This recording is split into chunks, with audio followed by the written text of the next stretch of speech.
Did you know Pac-Man's name was inspired by the Japanese onomatopoeia paku paku, a sound that, when spoken, forces a mouth to open and close in rapid succession, much like Pac-Man himself. Pac-Man was created in 1979 by a team of 10 at Namco, led by Toru Iwatani. Iwatani wanted to create a game that would appeal to a broader audience than what was available at the time. Iwatani has stated, all of the computer games available at the time were the violent type, war games and Space Invader types. There were no games that everybody could enjoy, and especially none for women. I wanted to come up with a comical game that women could enjoy.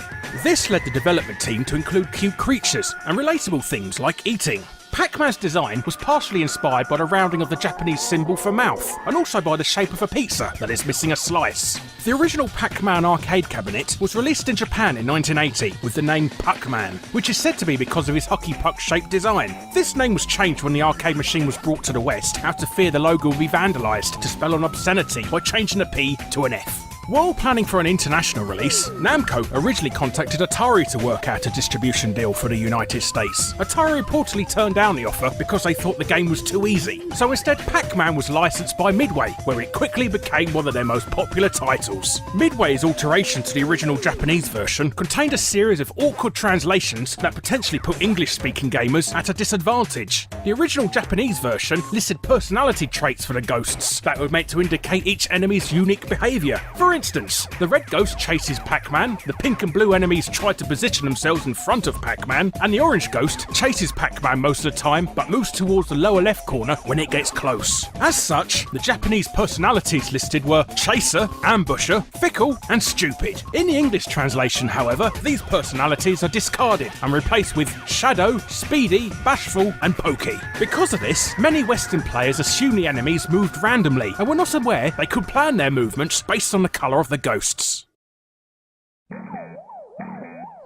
The original Pac-Man is regarded as the most influential game of all time. For one, it was the first video game to feature power-ups. Iwatani stated this concept was borrowed from Popeye the Sailor Man, a character that becomes much more powerful after eating a can of spinach. Pac-Man was also the first game to feature cutscenes in between gameplay. According to the Davy Brown Index, Pac-Man has the highest brand awareness of any video game character, recognised by 94% of American consumers. The arcade machine is included as part of a collection in the Smithsonian Institution in Washington, D.C., as well as the New York's Museum of Modern Art. In 1982, the books Mastering Pac-Man and How to Win at Pac-Man were both in the New York Times bestseller list. Interestingly enough though, it's not actually possible to win Pac-Man in the traditional sense. The game has no ending programmed and simply increases in speed after each level. After the 256th level, the game is broken by a glitch that makes it impossible to continue. In 1999, the highest possible score of 3,333,360 points was finally reached over the course of 6 hours by professional gamer Billy Mitchell.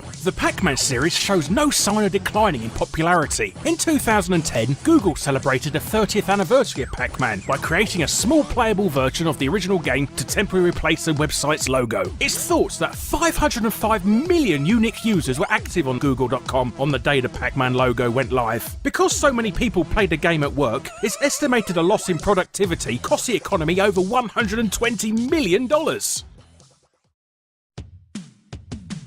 The sequel to Pac-Man, Ms. Pac-Man, was originally called Crazy Otto and was developed as an elaborate enhancement of the original game by a small American company called General Computer Corporation. This modification featured different characters, new maze designs, and extra warp tunnels. General Computer Corporation presented their enhanced version to Midway in hopes of gaining permission to sell it. Fortunately, Midway had grown impatient for Namco to develop a sequel to Pac-Man and immediately purchased the rights to the modification. The game would then be further modified into what we know now as Ms. Pac-Man. Ms. Pac-Man was chosen to replace her male counterpart as a response to the growing female audience the original game had attracted. After the success of Ms. Pac-Man, General Computer Corporation and Midway entered a legal battle over royalties for the game. However, since neither company had obtained permission from the original license holder, all rights were turned over to Namco. Ms. Pac-Man was the first in a series of unauthorized sequels which would eventually lead to Namco revoking Midway's distribution rights for the Pac-Man franchise. These unauthorized sequels sequels were Pac-Man Plus, Baby Pac-Man, Junior Pac-Man, and Professor Pac-Man. Midway wasn't the only company in the business of making Pac-Man clones. Pac-Man was one of the most unofficially copied titles in the early 80s, and it's estimated that the combined sales of all counterfeit machines matched the sales of the official machine. Some notable rip-offs of Pac-Man include Hangly Man, Piranha, Lock and Chase, and Snapper, among others. One Pac-Man clone for the Magnavox Odyssey 2, known as Casey Munchkin, was responsible for a legal dispute that established how US copyright law would apply to the look and feel of computer software. Pac-Man was one of the best-selling franchises for its publisher Midway, but despite this, Toru Iwatani sadly never received much attention for creating this popular game. A rumour spread that Iwatani left the industry after receiving a $3,500 bonus for creating one of the most lucrative video games to date. These rumours are untrue. However, in an interview for the publication The Ultimate History of Video Games, Iwatani stated, "I don't recall receiving anything special, although I am told I received recognition in my semi-annual bonus." Even though his bonus was nothing worth mentioning, Iwatani didn't leave Namco. He was later assigned as General Manager of Research and Development. Since the series' debut in 1980, Pac-Man has appeared in over 30 officially licensed sequels and spin-offs. Beside the original, only one of these were designed by Toru Iwatani. This game was Pac-Man Championship Edition, originally released for the Xbox 360 arcade. As a pre-release promotion in 2007, Namco held the Pac-Man World Championship in New York City. 10 competitors from 8 countries were invited to participate, including Pac-Man record holder Billy Mitchell, who was defeated in the second round. The representative from Mexico, Carlos Romero, won the championship and was given a one-of-a-kind Pac-Man themed Xbox by Toru Iwatani himself.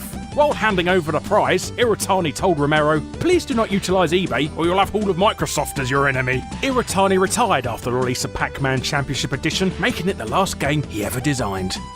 That's all for today, but don't forget to subscribe to Did You Know Gaming and follow Did You Know Gaming on Facebook and Twitter. Make sure you also check out didyouknowgaming.com, and if you like this video, be sure to check out our other videos.